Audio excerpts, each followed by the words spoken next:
عزیز سامعین کرام،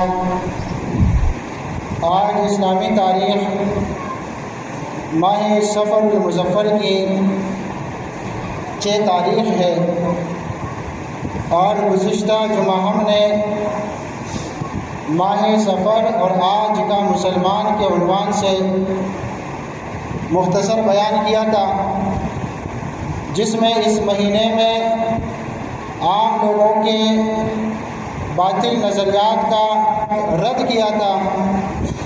آج اس موضوع کے باقی حصہ کو اللہ تعالیٰ کی توفیق سے بیان کریں گے، اور پھر ٹائم ملے تو نظر بد یعنی کسی کا نظر لگ جانا، اس کی حقیقت اور اس کے لیے حفاظتی اذکار کے موضوع پر مختصر بیان کریں گے۔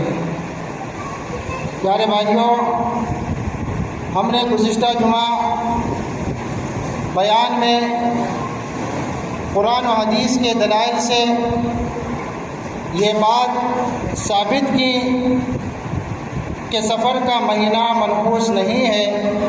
نحوست کا عقیدہ رکھنا یہ سراسر اسلامی عقائد کے خلاف ہے، اور یہ بہت بڑا گناہ ہے۔ اسی طرح اسلام میں بدشگونی کی بھی کوئی گنجائش نہیں ہے۔ بہت ساری حدیثیں رسول کریم رحمۃ للعالمین صلی اللہ علیہ وسلم کی احادیث میں سے ہم نے سنائی۔ عزیز سامعین کرام، کسی چیز سے بدشگونی لینا گویا اس چیز کو نافع و زار تصور کرنا ہے۔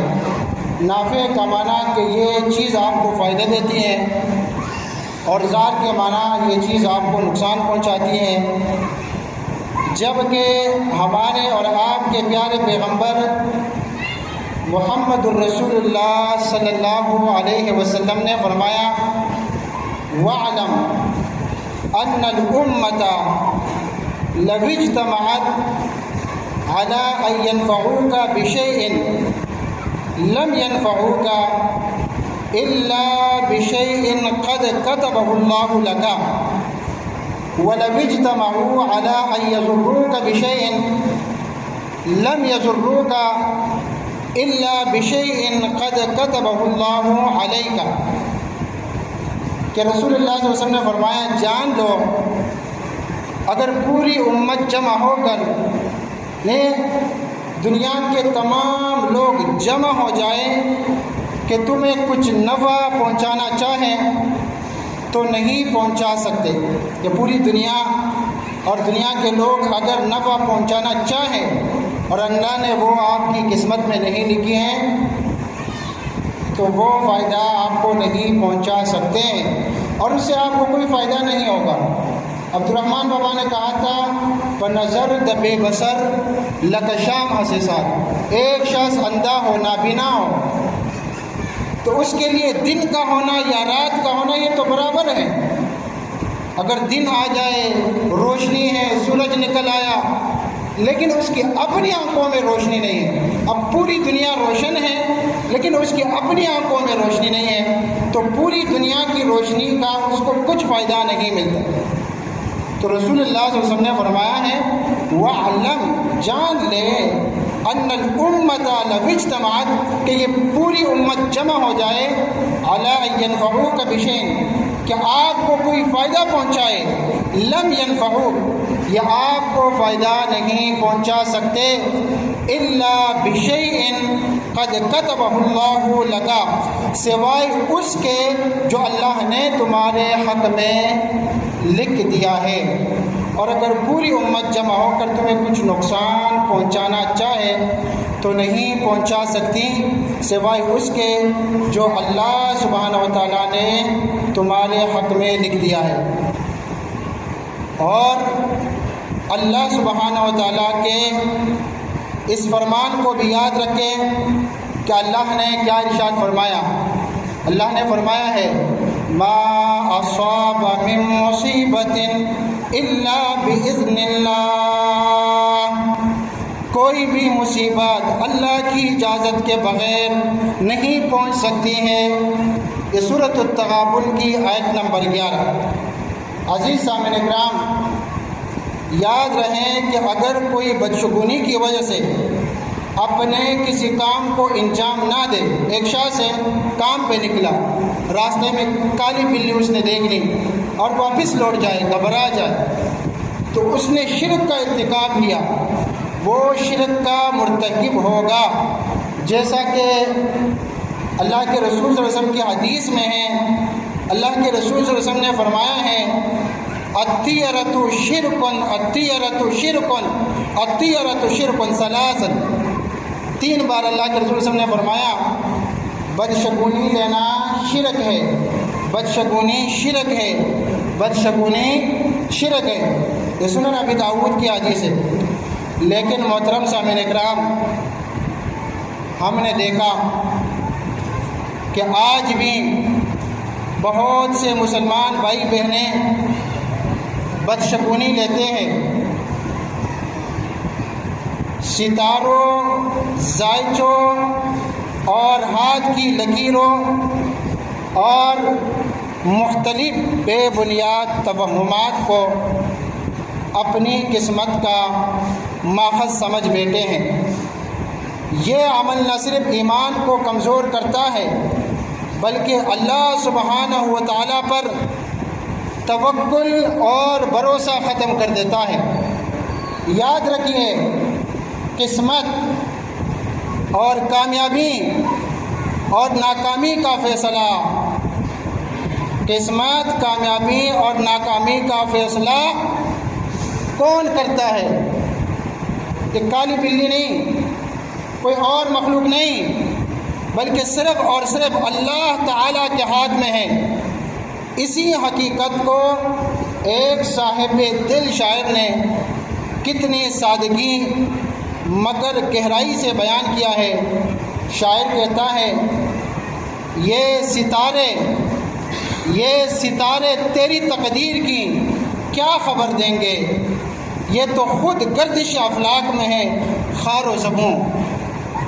یعنی اے اللہ کے بندے، تو جس ستارے سے اپنی قسمت کی خبر لینے چلا ہے، وہ تو خود آسمان کی گردش میں خاک بن کر اڑ رہا ہے، وہ بیچارہ تو اپنی چکر میں گھوم رہا ہے، تو اسے اپنا رہبر کیسے بنا سکتا ہے؟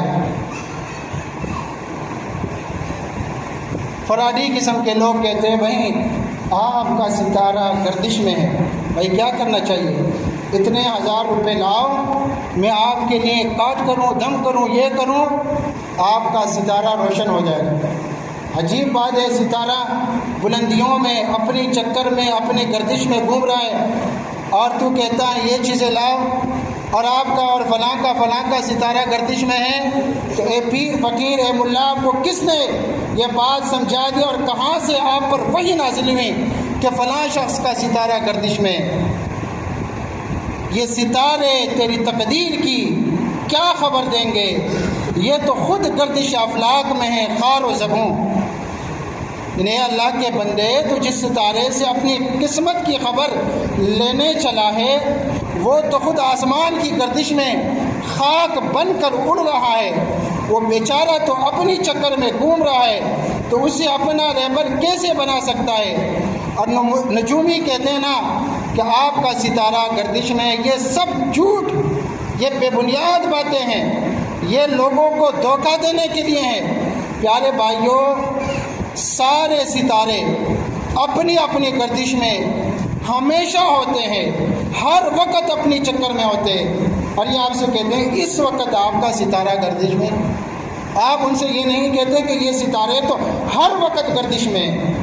یہ تو جب سے اللہ نے اس کائنات کو بنایا ہے، یہ جو زمین و آسمان ہے، یہ گردشیں چل رہی ہیں۔ یہ سورج بھی اپنے گردش میں ہے، چاند بھی اپنی گردش میں ہے، یہ سارے سیارے اگر گردش رک جائے تو یہ دنیا کا نظام درہم برہم ہو جائے، پھر دن کیسا بنے گا اور رات کیسی بنے گی۔ لیکن یہ لوگ آپ کو بیوقوف بنا رہے ہیں، آپ کا ستارہ گردش میں۔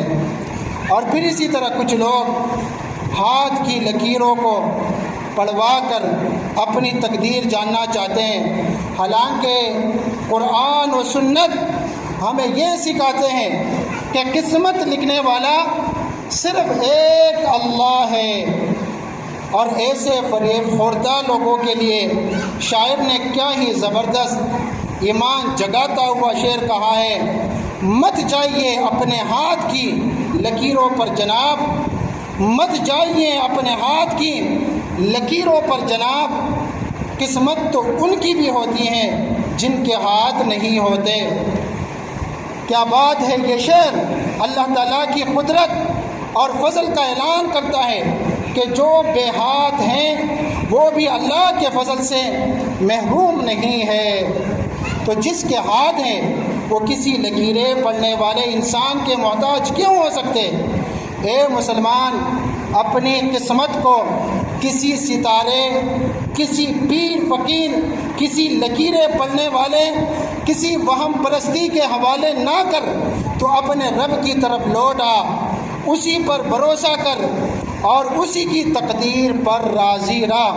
ایسا کرے گا تو دیکھے گا کہ وہ تجھے ان راستوں پر لے چلے گا جو تجھے کبھی نظر نہیں آتے تھے۔ وَكَفَى بِاللَّهِ وَلِيًّا وَكَفَى بِاللَّهِ نَصِيرًا، اللہ ہی کارساز کافی ہیں اور اللہ ہی مددگار کافی ہیں۔ سورۃ النساء کی آیت نمبر 45 ہے۔ پیارے بھائیوں، الحمدللہ ہم نے ماہ سفر کے متعلق وہ حقائق، وہ تعلیمات سیکھیں جو قرآن و سنت کی روشنی میں ہمارے عقیدے کی اصلاح کرتی ہیں۔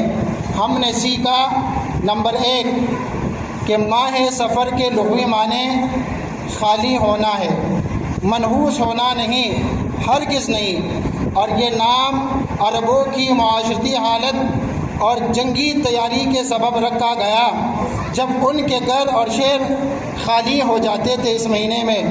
پھر نمبر 2، نحوست کا تصور اسلام میں بالکل ممنوع ہے۔ اللہ کے نبی صلی اللہ علیہ وسلم نے جاہلیت کے 4 باطل عقائد و نظریات کی تردید کرتے ہوئے فرمایا ہے، لا عدوى ولا طیرہ ولا حامہ ولا سفرہ، یعنی نہ کوئی بیماری اللہ کے حکم کے بغیر متعدی ہوتی ہے، نہ بدشگونی کوئی حقیقت رکھتی ہے، نہ الو کی نحوست کچھ حیثیت رکھتی ہے، اور نہ سفر کا مہینہ منحوس ہے۔ ایسے ہی بخاری۔ پھر اسی طرح نمبر 3، اسلامی عقیدہ یہ ہے کہ ہر دن، ہر مہینہ، ہر لمحہ اللہ سبحانہ و تعالیٰ کی طرف سے ہے اور وہی بہترین تدبیر فرمانے والا ہے۔ بدشگونی لینا ایمان کے خلاف ہے اور یہ شرک کی راہ ہموار کرتا ہے۔ نمبر 4، ماہ سفر سے متعلق بدعات سے بچنا چاہیے، جیسا کہ اس مہینے کے آخری بدھ کو مخصوص کانے، خیرات اور صدقہ نحوست دور کرنے کے لیے کرنا، یہ واضح ہے کہ یہ بدعت ہیں اور اس سے بچنا چاہیے۔ پھر اسی طرح کچھ لوگ اس مہینے میں شادی یا سفر سے پرہیز کرتے ہیں، ڈرتے ہیں کہ ہمیں کچھ ہو جائے گا۔ یہ سب غیر اسلامی، بے بنیاد اور جاہلانہ رسمیں ہیں جن کا شریعت سے کوئی تعلق نہیں ہے۔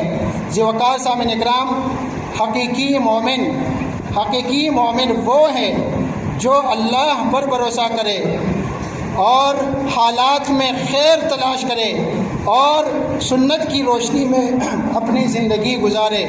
میرے عزیزوں، بزرگوں، بھائیوں، ابھی جس موضوع پر مختصر لب کشائی کریں گے وہ بہت ہی اہم موضوع ہے۔ یہ ایک ایسا مسئلہ ہے جس سے نہ صرف عام لوگ بلکہ نیک، پرہیزگار، حتیٰ کہ بچے اور عورتیں اور گھروں کی خوشحالیاں بھی متاثر ہو رہی ہیں، اور وہ ہے نظر بد، جسے عام زبان میں کسی کی نظر لگ جانا کہتے ہیں۔ اس حوالے سے پہلی بات یہ سمجھے کہ نظر بد کوئی وہم، کوئی جادو یا تخیل نہیں ہے۔ حدیث میں ہے رسول اللہ صلی اللہ علیہ وسلم نے فرمایا العین حق، نظر بد لگ جانا حق ہے، صحیح بخاری۔ یعنی کسی کی نظر سے حسد، تعجب، حسرت یا ناپسندیدگی کے ساتھ نکلنے والی منفی لہریں، شعاعیں دوسرے شخص کو پریشان۔ یہ چند جملے یاد رکھیں کہ کسی کی نظر سے حسد کی لہریں یا شعاعیں، اسی طرح تعجب، حسد یا ناپسندیدگی کے ساتھ نکلنے والی منفی لہریں، شعاعیں دوسرے شخص کو پریشان، بیمار یا نقصان زدہ کر سکتی ہیں۔ اور سورۃ القلم کی آیت نمبر 51 میں ہے وَإِن يَكَادُ الَّذِينَ كَفَرُوا لَيُزْلِقُونَكَ بِأَبْصَارِهِمْ لما سمعوا الذکر، اور یہ کافر تو تلے ہوئے ہیں اس پر کہ اپنی نگاہوں کے زور سے آپ کو پھسلا دیں گے جب وہ قرآن سنتے ہیں۔ یہ سورۃ القلم کی آیت نمبر 51 میں مشرکین مکہ نے نبی کریم صلی اللہ علیہ وسلم کی قوتی ارادی کو توڑنے کے لیے، حق سے توجہ ہٹانے کے لیے ہر ممکن طریقہ آزمایا، اور اس مقصد کے لیے آج رسم کے خلاف ہر حربہ استعمال کیا۔ بعض روایت میں آتا ہے ایک مرحلے پر انہوں نے اس مقصد کے لیے ایسے عاملوں کی خدمات بھی حاصل کی جو اپنی نگاہوں کی خصوصی طاقت کے ذریعے کسی کو نقصان پہنچانے کی اہلیت رکھتے تھے۔ شاید طبی طور پر ایسا ممکن ہو سکتا ہے کوئی شخص خصوصی مشق و ایکسرسائز کے ذریعے اپنی آنکھوں میں اپنی قوتی ارادی کو اس انداز میں مجتمع کرنے میں کامیاب ہو جاتا ہو کہ اس کے بعد جب وہ کسی دوسرے شخص کی آنکھوں میں آنکھیں ڈال کر دیکھے تو وہ اس کی نظروں کی تاب نہ لا سکے۔ بہرحال اس آیت میں مشرکین مکہ کے ایسے ہی ہتھ کنڈوں کا ذکر ہے۔ اب آتے ہیں علاج کی طرف، احادیث سے علاج اور طریقے۔ رسول اللہ صلی اللہ علیہ وسلم نے فرمایا جب تم اپنے کسی بھائی کی کسی نعمت پر تعجب کرو تو فوراً کہو بارک اللہ فیک، یہ کہا کرو۔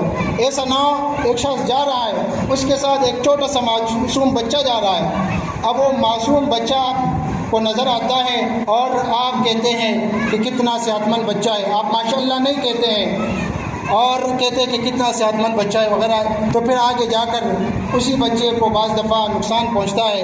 ایسا بارہا دیکھا گیا ہے۔ اسی لیے رسول اللہ صلی اللہ علیہ وسلم نے کیا فرمایا جب تم لوگ اپنے کسی بھائی کی کسی نعمت پر تعجب کرو، یعنی تمہیں وہ خوش نظر آئے، فوراً یہ کہو بارک اللہ فی، یعنی اللہ تعالیٰ تمہارے لیے اس میں برکت دے۔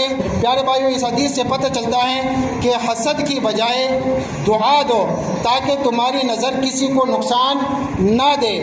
اب اسلامی حفاظتی ڈال، آئیے اب نظر بد سے بچاؤ کے اسلامی طریقے سنیے جو ہر مسلمان کو کرنے چاہیے۔ نمبر 1 معوذتین۔ نبی کریم صلی اللہ علیہ وسلم روزانہ صبح و شام 3 مرتبہ سورۃ الفلق اور سورۃ الناس پڑھ کر اپنے اوپر دم کرتے تھے۔ سنن ابی داؤد۔ ذوقار سامعین، آپ بھی یہ عمل روزانہ کریں، خاص طور پر اپنے بچوں کے اوپر، چھوٹے چھوٹے معصوم بچے ہوتے ہیں ان پر دم ضرور کیا کرے۔ اور پھر نمبر 2 آیت الکرسی پڑھنے کا اہتمام کیا کرے۔ صحیح حدیث میں ہے جو شخص ہر نماز کے بعد آیت الکرسی پڑھتا ہے اسے جنت میں داخل ہونے سے موت کے سوا کوئی چیز نہیں روک سکتی۔ سنن نسائی۔ پیارے بھائیو، آیت الکرسی صبح شام پڑھنا نظر بد، جنات اور وساوس سے تحفظ دیتا ہے۔ اسی طرح اذکار روزانہ کثرت سے آپ درود شریف پڑھیں، اور اسی طرح آپ بچوں پر یہ دم بھی کیا کریں اعیذکما بکلمات اللہ التامات من کل شیطان وہامہ ومن کل عین لامہ۔ یہ صحیح بخاری کی حدیث ہے۔ پھر اسی طرح یہ بھی پڑھا کرے اعوذ بکلمات اللہ التامات من شر ما خلق، یہ صحیح مسلم میں ہے۔ پیارے بھائیوں، حسد کرنے والوں سے بچنا، خود نظر لگانے سے بچیے۔ تعجب ہو تو فوراً آپ کیا کہیں؟ ماشاءاللہ۔ کوئی چیز اچھی لگے تو آپ نے فوراً ماشاءاللہ کہنا ہے۔ اسی طرح لا قوت الا باللہ کہہ دیا کرے اور حسد نہ کرے۔ حسد نیکیاں بھی جلا دیتی ہیں۔ نظر بد اور جدید سائنس، آج سائنس بھی مانتی ہے کہ انسان کی آنکھوں سے نکلنے والی شعاعیں، نگیٹو انرجی اور نگیٹو فریکوینسی دوسرے شخص کو متاثر کر سکتی ہیں۔ شاعر کہتا ہے چمن کو لگ گئی کسی کی نظر خدا جانے، چمن کو لگ گئی کسی کی نظر خدا جانے، چمن رہا نہ رہے وہ چمن کے افسانے۔ ایک دوسرے شاعر نے کیا خوب کہا ہے، نظر جو لگتی ہے بے سبب نہیں لگتی، نظر جو لگتی ہے بے سبب نہیں لگتی، دلوں میں حسد کی چنگاری بھی کوئی چیز ہے۔ حسد بری نظر، نگیٹو انرجی، منفی فریکوینسی دوسروں کو متاثر کر سکتی ہیں، لیکن اسلام نے ہمیں 1400 سال پہلے اس کا علاج دیا، اور وہ ہے ذکر، اذکار اور قرآن مجید کی تلاوت۔ اللہ رب العالمین سے دعائیں کہ اللہ رب العالمین ہم سب کو، ہمارے بچوں کو ہر قسم کے شر سے، آفات سے، مصیبتوں سے بچائے، اور ہم سب کو صراط مستقیم پر قائم و دائم